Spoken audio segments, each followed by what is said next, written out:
Through Gates of Splendor, that's our book for this week. Some of you read End of the Spear, which is volume 2, also great. I don't know, I think it's helpful to read at least the first half of that one to kind of get the rest of the story from the way Through Gates of Splendor ends. A couple of things, just kind of ground rules. We're not debating the merits of the book. It's kind of a Hebrews 11. These guys are folks who've gone before us and lived well, and we're wanting to be inspired by them. We're hoping their testimony inspires us in our faith. So that's our focus. So whichever book you read, you can fully participate in the conversation because it's really about what the Lord's stirring in your heart, not necessarily about what happened on page 72.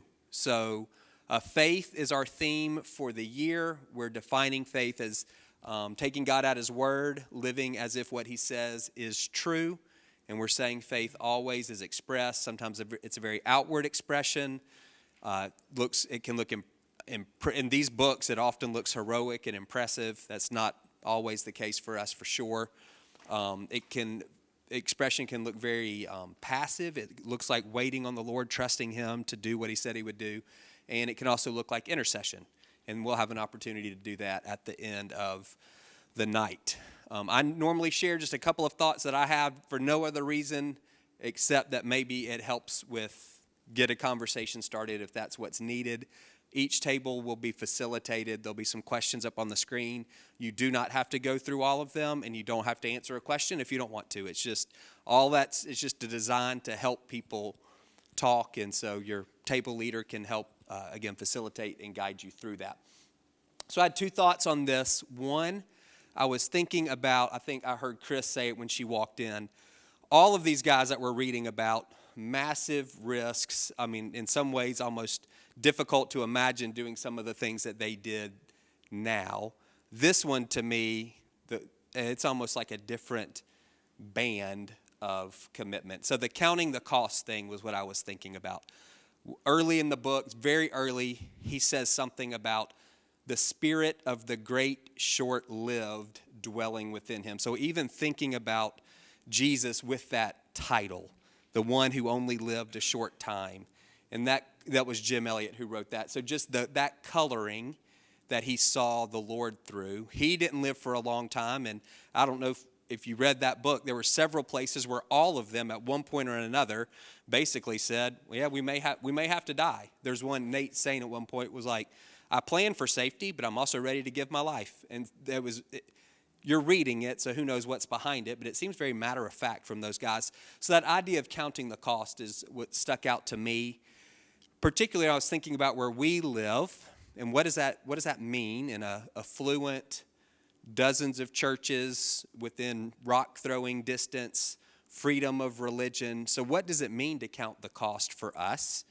And in some ways, maybe we don't even have to count the cost to follow Jesus. And so what does that do for our preparation and for the roots of our faith?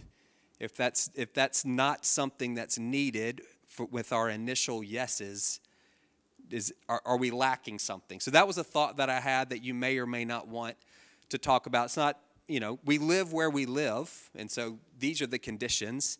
And so what could that mean potentially for us? The Through Gates of Splendor focuses on the men. The wives are obviously there. They're just not highlighted that much in the book. But I think it wasn't in the epilogue. I can't recall if it was in the epilogue or just towards the end, where she does say, the wives, we all knew what we were marrying. Like we knew what obedience looked like. We were all willing to be widows. So it wasn't just the guys who counted the cost. Their wives did as well, even though, again, we don't see them highlighted quite as much in the action of the book. The second thing I thought about, every book we've read up to this point, if I'm remembering right, really focused on one person. In this book, it felt like there was a team. It seemed like we were hearing about all 5 of these guys and the way they came together to go and execute this mission to I don't know Waroni. How do you say that? W-A-O? Nobody knows. Y'all don't know. Yeah, y'all don't know. Melchizedek, we don't know. So that tribe, and What'd you say? Are you kidding me? It starts with a W. There we go. Well, Ronnie. Danny knows. See, you can't trust Jack. So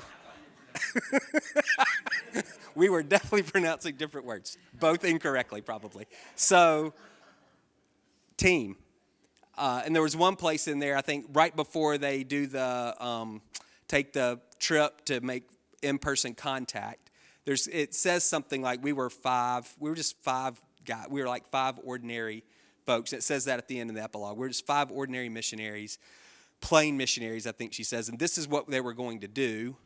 But the series of choices that they made ultimately led to this momentous moment. But the team part was interesting to me. We talk about doing your deal here, which can feel very individualistic. And I think sometimes we can lose sight of the fact that we're part of a body. And much of what we're called to do together. So y'all can try to do, I don't know if you'll have time, but you can try to do this if you want. Y'all have heard of APEST, Apostle, Prophet, Evangelist, Shepherd, Teacher. The ministry gifts from Ephesians 4 that we're told are given for the building up of the body. And if you have time and it seems like a good direction for the conversation, it might be helpful to think through some of you that have done Deep Roots, you've done this, like what is my APEST gift and what might that look like lived out? That's the other gifts that we read about in Romans and 1 Corinthians are almost like tasks or functions. They're these things that we do. In APEST, you're actually the gift. The gifts are people. This is in some ways, it's God's gift to the body. It's how he wants to work through you in community. And so there's some sheets of paper or little packets on every table, which are summary descriptions from a book called Primal Fire, which talks through the APEST gifts. Now, recognize there's very little biblical material on those gifts. So what you're going to read there it's a combination of biblical material and their experience. And so just recognize that's what it is. But that gives some characteristics of the gifts. If this is all new to you, that QR code will take you to the same thing. I would say if you have time, maybe if you don't know what your gift is, you can take that home with you or maybe talk about it around the table. See if you can identify through that list how God may have wired you. Like I would say, everybody's wired in one of those ways, and it's helpful to know. Not for the sake of having a label, but hey, this is a primary way that God uses me in ministry. So, but again, y'all may not have time to do that, but I thought that might be interesting. I was thinking about team, and that's what kind of got me there. These five guys and the different skills and personalities that all come together to work towards one goal. So that's what I got. I'm going to say a prayer, and then the questions will be here on the screen.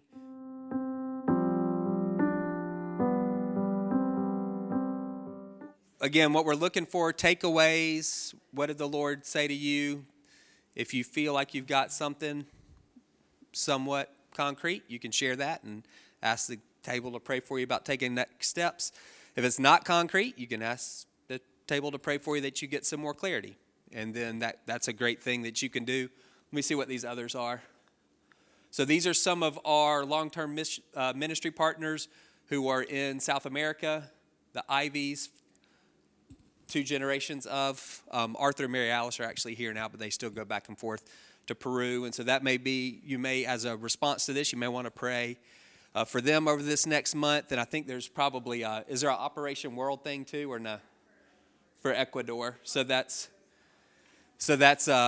Operation World. You may know that. It's a daily prayer guide for the nations, and that will take you to the prayer guide for Ecuador. So nobody has to pray, so I want to be really clear about that. Nobody has to pray out loud, but you are absolutely welcome to. No prayers are judged based on how long they are or how many big words you use, or none of that doesn't matter. Y'all know that. So I want you to feel freedom. Your table leader will lead that time, and they'll close out. I won't come back up. When you're done around the table, you're done, and the table leader will close you up. So is that good? If there's food left, you can take what you want on your way out. And the book for next month is Peace Child by Don Richardson. And it's good. It's a good one. I encourage y'all, if you want to you can pick up a copy on the way out. All right, I'll say another prayer for you guys as y'all get into this. Lord, I do pray for this prayer time, and I pray that it would be powerful and effective as these righteous people pray for one another. So I just ask you to do that. You're a God who hears prayers, and I pray for those who are taking a next step, maybe with, shaky knees, and that you would strengthen and encourage. And I pray for those who are maybe still seeking some clarity, that you would provide that. In Jesus' name, amen. One other thing I thought about, if you want, you can reach out to Harrison or Jeremy if you want to have further discussion about any of the things that have been stirred in your heart. They'd be happy to sit down with you and talk through anything around calling and doing your deal and next steps and all that. So you don't have to go in with a plan with those guys. It can just be, these are some things that are kind of bouncing around in my head, and I'd love to talk it through. All right, thanks.